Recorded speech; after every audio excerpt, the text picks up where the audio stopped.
Trading, your capital is your blood life. Hello everyone, I am Musashi Trading. Hope you have a great trading day. There is a very famous saying in the investment world. Protect your capital as you are protecting your own life.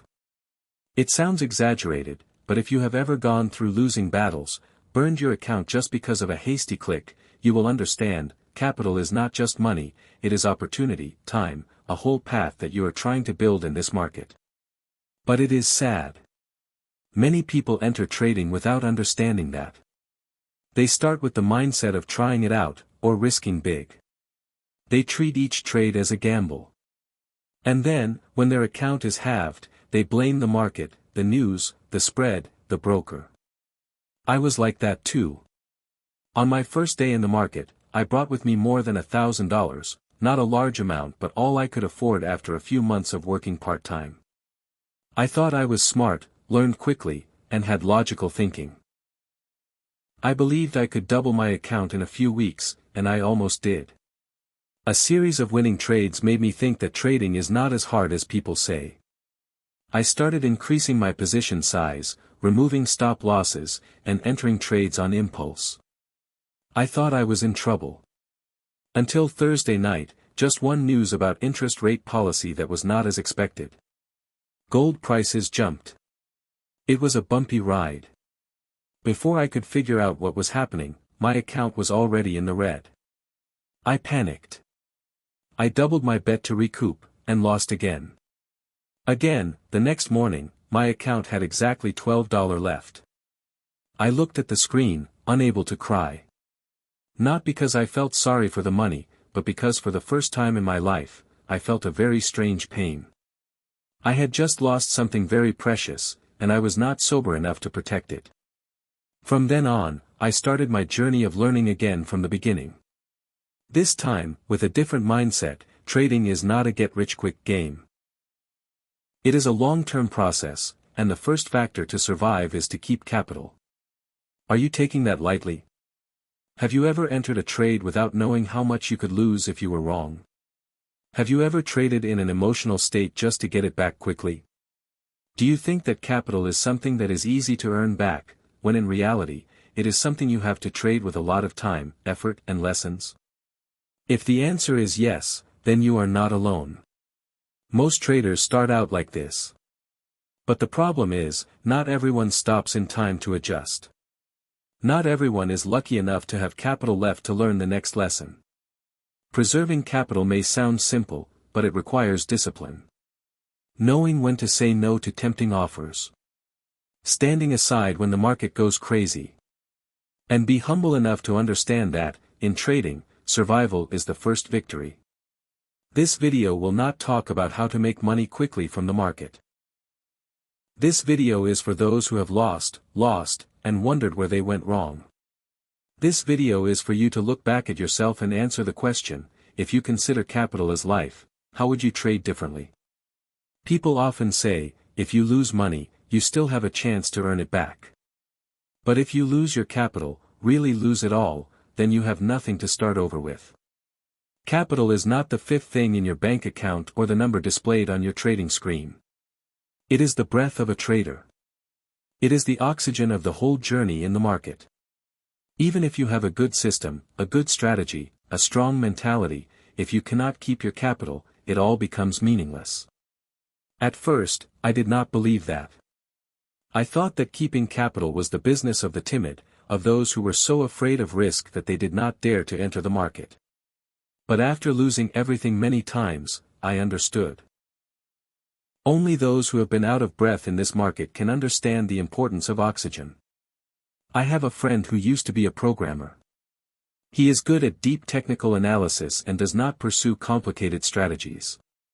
But he has survived for many years with only one principle: never let his account fall below 80% of its original value.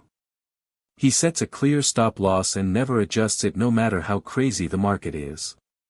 He said he was not good at winning, but he was good at surviving. And it was true. While many people flew high with leverage, then fell freely because of unexpected news, he maintained his account regularly, growing slowly but surely. Once the market fell sharply due to geopolitical conflicts, the whole group of trading partners were caught up in the vortex, paying the market back. Only he cut his losses at the right time, stayed out for a week. When he came back, his account did not lose anything significant. And more importantly, his spirit remains intact. Keeping capital sounds simple. But practicing is a long journey of discipline, of refusing temptation and of understanding oneself. Have you ever looked back at how you trade? Have you ever entered a trade without knowing exactly what to do? If you lost, how much did you lose? Have you ever lost a lot of money just because the market could turn around? Have you ever held a losing trade for too long just because you didn't want to admit you were wrong? These are very common and extremely dangerous behaviors. Because every time you do this, you are trading capital with emotions. You are letting blind faith control your actions. And you're tearing yourself apart emotionally. Another example is a young girl I talked to in a trading community. She started with $500, very cautious in the early days. Each order had a lot of losses, small volume, following a clear strategy. The account slowly grew to $600, then $700. But then, just one wrong news reading, she placed a larger order than usual, with the expectation of a big hit. When the market went against her, she didn't cut. She told me, "I believe it will come back." And when the account had $100 left, she cut. But it was too late. Saving capital is not just about cutting losses, it is also about knowing when to run, when to stay out, and when to breathe. The traders who survive for a long time are not the ones who win the most. They are the ones who know when to back off. They understand that having money in the account means having options. Having no capital means having no options. Besides standing outside the game, watching others continue.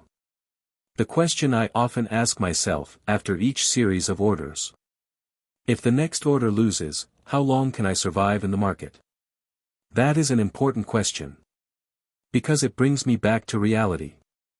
It helps me not to get caught up in the frenzy of making quick money. It helps me understand that trading is not a place to express ego, but a place to control it. Between cutting losses and stubbornness, where is the line? That is what I want you to think carefully after this section. Many people think that patiently holding an order is bravery. But holding an open order without a solid technical reason and without a plan to compensate for the risk, that is not bravery. That's reckless. And the line between bravery and recklessness is thinner than you think. Take a look back at your most recent losing trades. How many trades do you have that you could have cut your losses earlier? How many trades do you hold on to just because you don't want to lose? Capital conservation isn't something you learn overnight. It's something you practice every day. It's a skill you build with humility.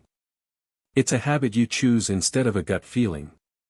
And that's why I call it the first and last lesson.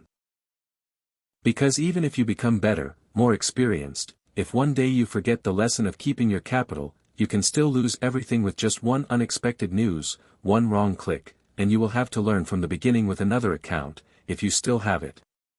If you still have capital in your account today, ask yourself, are you protecting it properly? Are you trading with the mindset of keeping your capital or are you gambling with your luck? And are you sober enough to distinguish between being patient with your strategy and being stubborn because of your ego? The answer lies in the way you trade every day. If you have heard this far and this story touches you, don't forget to share the value together. If you think someone needs to hear this, share it so they don't get lost.